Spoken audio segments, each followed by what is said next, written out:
Cho Karen stomped on my dad's metal, didn't know my cousin's a colonel.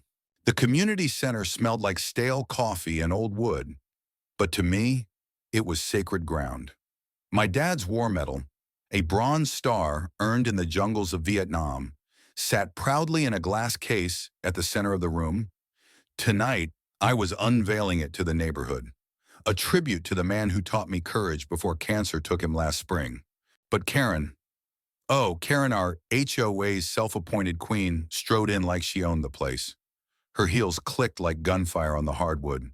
Her lips pursed in that signature sneer.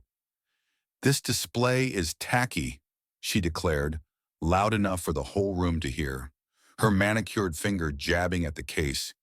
"It's blocking the aesthetic of my community center." I froze, my hands trembling as I clutched the speech I'd spent weeks writing. My dad's medal wasn't just metal, it was his sacrifice, his nights in the mud, his stories of men he saved. And here was Karen, dismissing it like it was yard sale junk. The room went quiet, eyes darting between us. I wanted to scream, but my throat locked up. Karen's smirk widened, sensing my hesitation. "If you don't move it, I will," she said, her voice dripping with venom. I should have known Karen wasn't just talk. She'd been terrorizing our neighborhood for years, fining people for unapproved mailbox colors, reporting kids for chalk drawings, even trying to ban Mrs. Rodriguez's rose garden for excessive pollen. But this was personal. My dad's legacy wasn't hers to touch. I stepped forward, my voice shaking but firm. "Karen, this medal stays. It's not about your aesthetic. It's about honor." The crowd murmured, some nodding, others shifting uncomfortably. Karen's eyes narrowed, her fake smile vanishing. "Honor," she scoffed. "This is my 8-way, and I say what goes." Before I could respond, she spun on her heel and marched to the display case. My heart lurched as she yanked it open, the glass door creaking in protest. "Karen, stop!" I shouted, lunging forward, but she was too fast. With a deliberate, almost theatrical flourish, she grabbed the medal, held it up like a trophy, and dropped it to the floor. Her heel came down hard, crunch, the sound echoing like a gunshot. The medal's ribbon frayed, its bronze face cracked, shards skittering across the floor. The room gasped, my vision blurred with tears, rage boiling in my chest. "You broke it," I whispered, my voice barely audible. Karen shrugged, dusting her hands. "It's just a trinket. You'll get over it." I sank to my knees, gathering the pieces, my fingers trembling as I touched the jagged edges.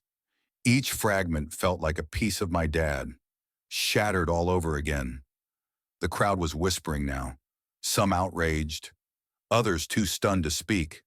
But Karen, she just stood there, smug as ever, like she'd won some petty victory. That's when the twist came. From the back of the room, a soft voice cut through the tension like a knife. "You must be Karen. It was Mrs. Thompson, the quiet widow who lived at the end of the street. She was in her 70s, frail, always knitting at these meetings, never saying much. I barely noticed her slip in earlier, her oversized cardigan swallowing her frame. But now, she stepped forward, her eyes sharp as steel. Karen rolled her eyes. "And who are you to question me?" Mrs. Thompson didn't flinch.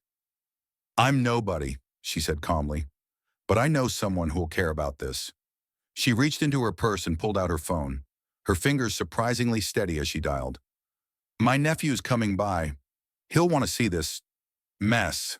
Karen laughed, a sharp, barking sound. "Your nephew? What's he gonna do? Knit me into submission?" The crowd tittered nervously, but I saw something in Mrs. Thompson's eyes, a glint of certainty that made my skin prickle. 10 minutes later, the door swung open, and the room fell silent. A man strode in, his presence commanding every inch of the space. He was tall, broad-shouldered, his military uniform crisp, medals gleaming on his chest.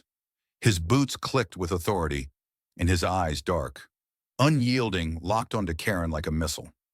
The crowd parted as he approached, And I realized who he was: my cousin, Colonel James Carter, home on leave from his post overseas. I hadn't seen him in years, not since Dad's funeral. But there he was, a wall of quiet fury. "Mrs. Thompson called me," he said, his voice low but carrying the weight of a general's command. "She said someone disrespected a soldier's legacy. Care to explain?" "Ma'am?" He gestured to the broken metal in my hands, his jaw tightening. Karen's confidence cracked. Her mouth opened, then closed, like a fish gasping for air. I didn't know it was, that important," she stammered, her hands fluttering. "It was just in the way." James stepped closer, towering over her. In the way, his voice was calm, but it dripped with contempt. "That medal was earned in blood. My uncle, my hero, risked his life for it, and you thought it was trash." The crowd was no longer whispering. They were staring, some with jaws dropped, others nodding in agreement. Karen's face flushed red, her eyes darting for an escape. "I didn't mean," she started, but James cut her off.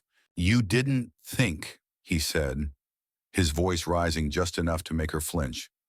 "You didn't think about the man who earned it, the family who cherishes it, or the community you're supposed to serve. You're not a leader, ma'am. You're a bully." I stood, clutching the broken metal, my tears drying as anger took over. "Karen, you've been pushing everyone around for years," I said, my voice steady now. "You fined Mr. Lee for his kid's basketball hoop. You reported Mrs. Patel's dog for excessive barking when it was just a puppy. And now this, you've gone too far." The crowd erupted, voices overlapping, stories of Karen's petty tyranny spilling out. "Mr.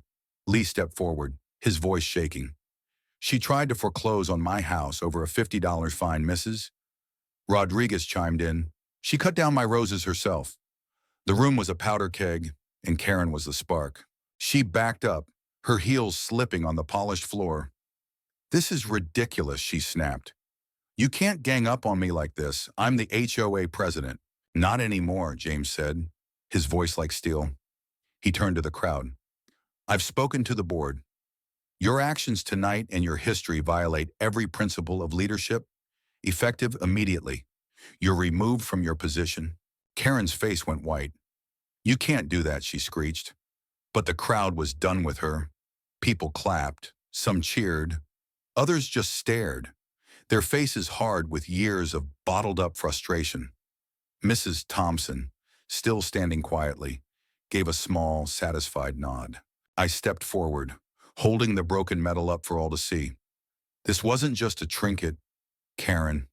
It was my dad's heart, his sacrifice. You didn't just break it, you broke trust, and now you're facing the consequences." The room roared with approval. Karen grabbed her purse and stormed out, her heels echoing in the sudden silence. But the fight wasn't over. The next day, word spread like wildfire. Neighbors posted about Karen's meltdown on the community board, and someone, probably Mrs. Thompson's nephew, had recorded the whole thing. The video went viral on X, racking up thousands of views. Comments poured in. "Justice served. HOA Karens are the worst." By the end of the week, Karen's name was mud. The HOA held an emergency election, and Mrs. Rodriguez, with her kind heart and killer rose garden, was voted in as president. She promised to fix the damage Karen had done. No more petty fines, no more power trips. The community center got a new display case, funded by donations, and Dad's medal, repaired as best we could, was placed back inside. Now with a plaque telling his story. I visited the center often, sitting quietly by the display, feeling Dad's presence in the silence. Karen moved away a month later. Her house sold to a young family who painted their mailbox bright blue, just to spite her legacy. I smiled every time I passed it, but the story doesn't end there. What Karen did, her arrogance, her cruelty, sparked something bigger. It reminded us that honor matters, that community isn't about control, but connection. And it showed me that even in the face of loss, standing up for what's right can heal more than just a broken medal. So what do you think? Was Karen's downfall fair? Or did we go too far? Share your thoughts. I want to hear them.